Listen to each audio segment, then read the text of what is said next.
So, your underlying energy is the Ten of Swords. And I was shuffling this, and I saw it earlier, but then I was like, okay, that came up. Is your underlying energy completing and ending a situation. But the Ten of Swords isn't always just like the ending of a cycle, a devastating ending. It can also indicate that this is recovery too.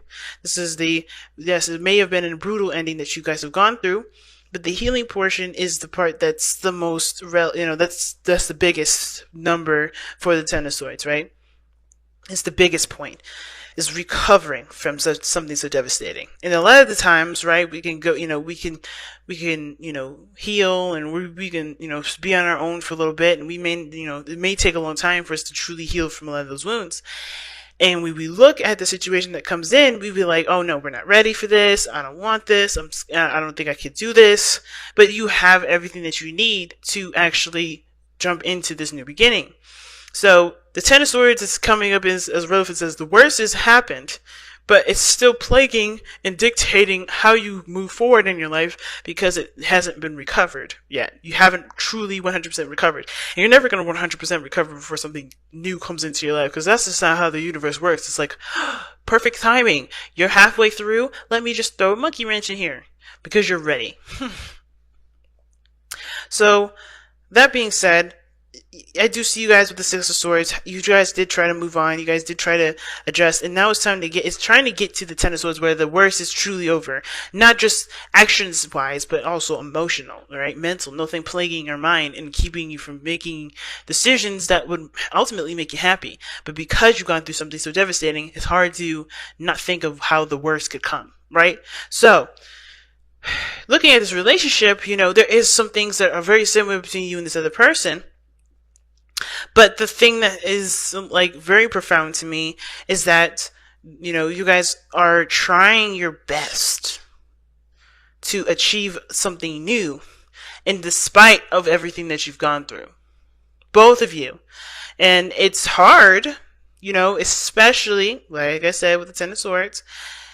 Everybody's gone through some serious stuff this week. Really. Leos, especially Libras, Virgos, 7-1s coming up, but I tell them, you guys have gone through some serious ass shit with that 7 of Wands.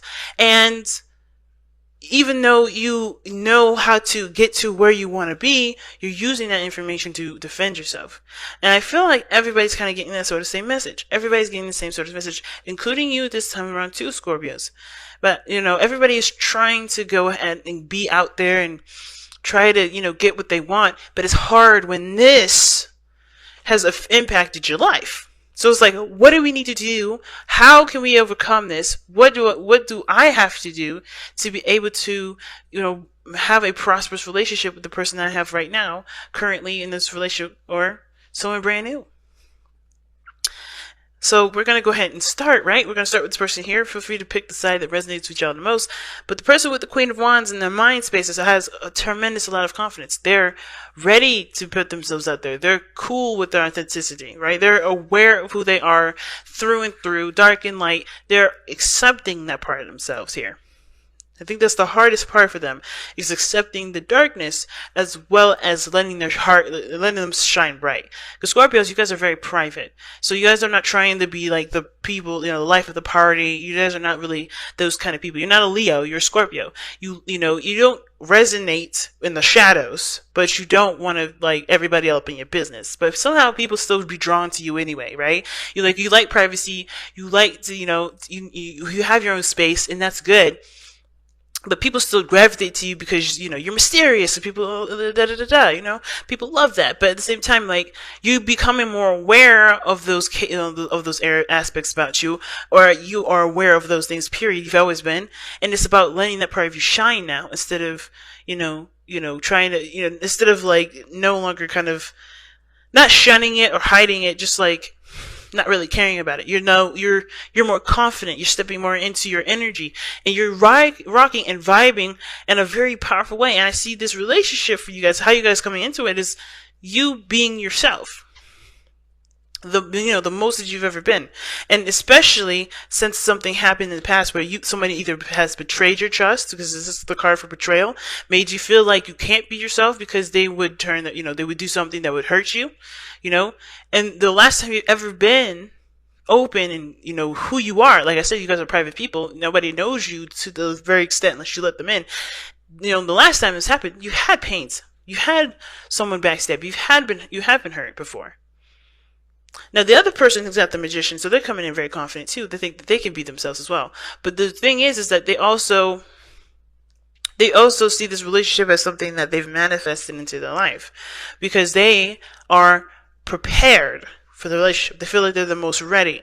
They're as ready as they can be anyway, right? But the way that they're acting right now is the Two of Pentacles. They're weighing up options. They're juggling things. They're kind of distracting themselves. It kind of looks like the things that they're going into, like they think that they're ready, but the way they're acting isn't. So maybe, in actuality, they may not feel like they're ready. They may feel like they need a little more confidence, and which is why they're distracting themselves, and they're putting other things before their feelings or their emotions, which is in turn putting things in front of y'all's relationship from getting, from having progress being made. Because this person isn't feeling very good, feeling very hot about themselves. Perhaps this person may feel like the last time they were in a relationship, they weren't prepared for it, they weren't ready, and they may feel like they're responsible for it being over or being destroyed. Or maybe this person feels like they're not sure if they're ready because of whatever happened to them, which is probably betrayal too, and they're not sure if they could trust, right? Because the Two of Pentacles, this is weighing up options, like figuring out which is the practical option, because they're not letting their heart in. That tells me they don't trust their heart. They don't trust their heart when making decisions, because the last time they put their heart into something, they got hurt. They got seriously injured, like injured in the heart space, right? They were crushed.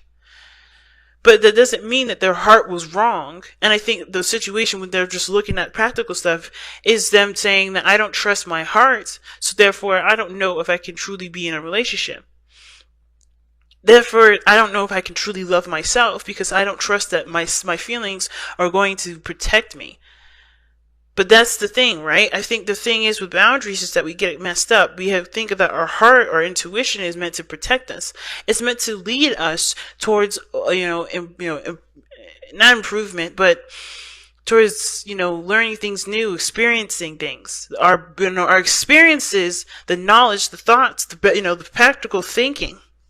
Those are the boundaries. Those are what are meant to protect us, not our hearts, because our hearts always do what's best for us and always ring true to who we are as individuals. And the only way for us to be able to be true to ourselves as individuals is by listening to that heart part. But we have boundaries, we have experiences, we have knowledge, we have thoughts, we have, traditions, we have routines to keep our heart safe, because we have to protect our heart, not vice versa. So I feel like with this person, they're thinking, I can't trust my heart doesn't protect me, I have to be able to come from a practical space to figure out whether or not this is good enough for me.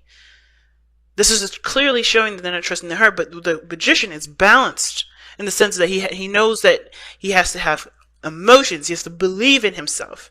That's the part that I am not seeing from this person. They're coming from an all practical place.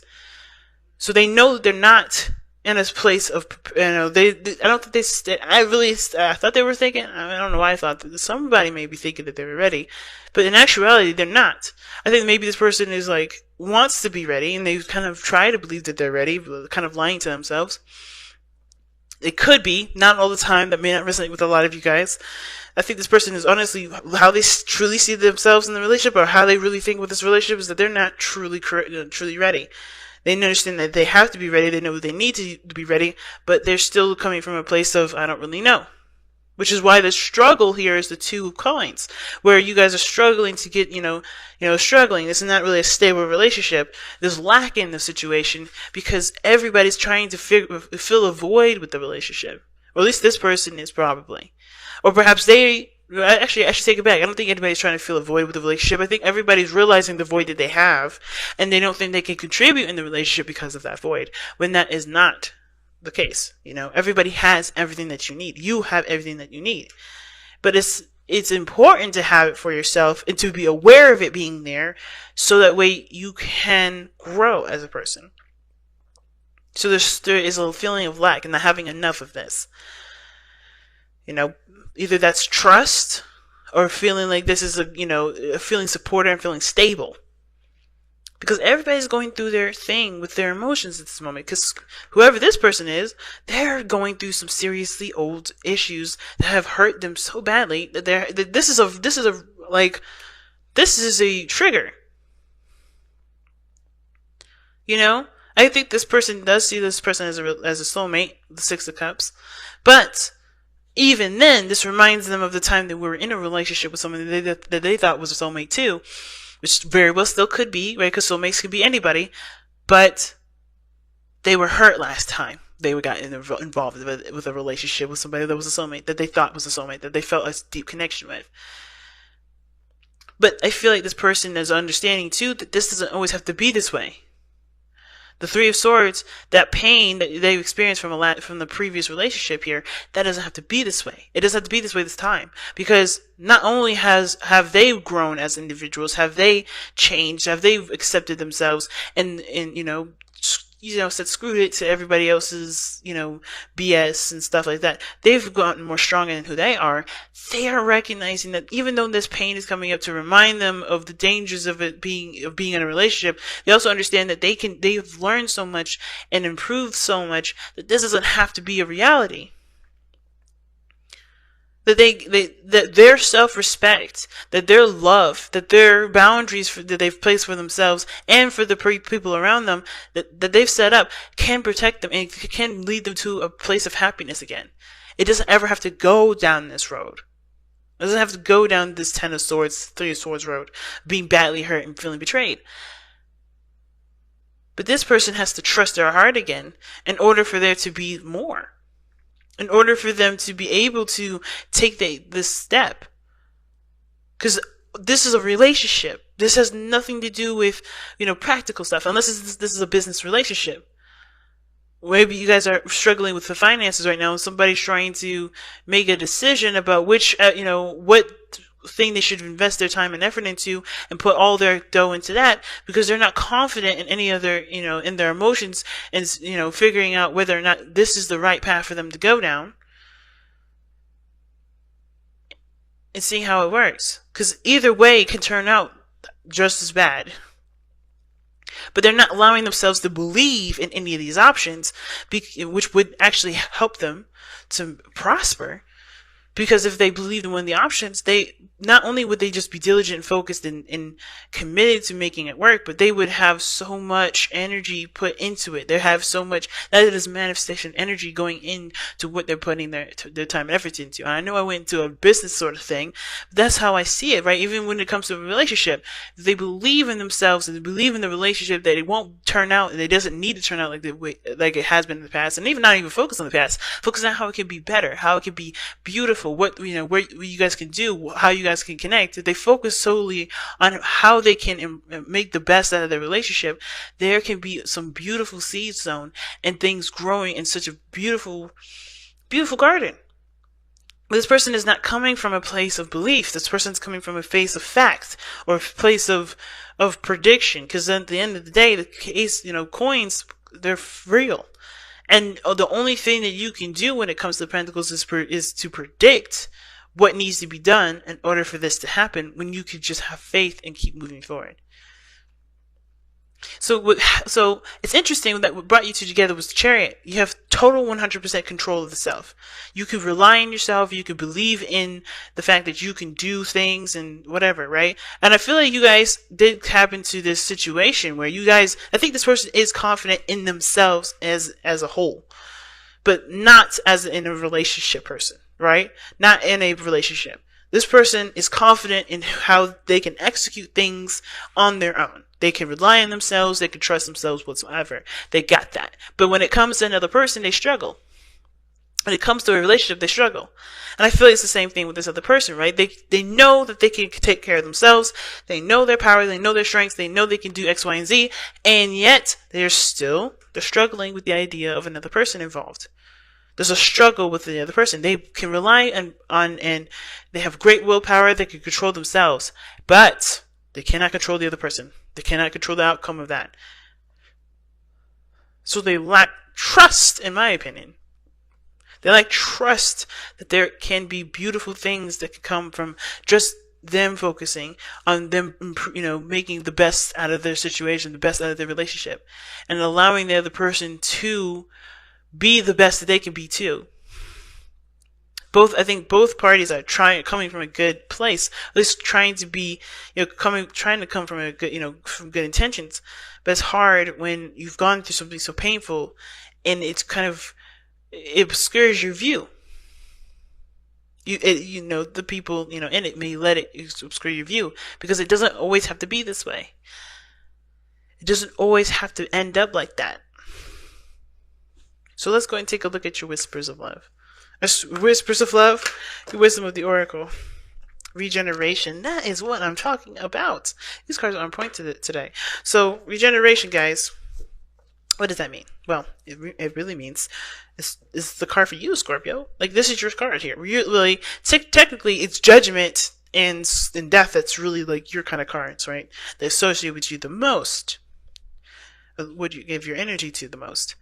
But regeneration is very similar to those cards, because it talks about a situation not being over just because it's, hit some serious devastation, right? That's lava that's coming away from this growing crop that burned away probably the entire forest, but there's still life after death. You are still alive. You've gone through a transformational period. You've gone through serious changes due to the things that have been put to death, that has ended devastatingly, probably, just that how this lava is just trickling away. But you are beautiful. You're still growing. You're still sprouting. You're showing life, and you can give life to anything. No matter what devastation you've faced, the end is never ever truly the end.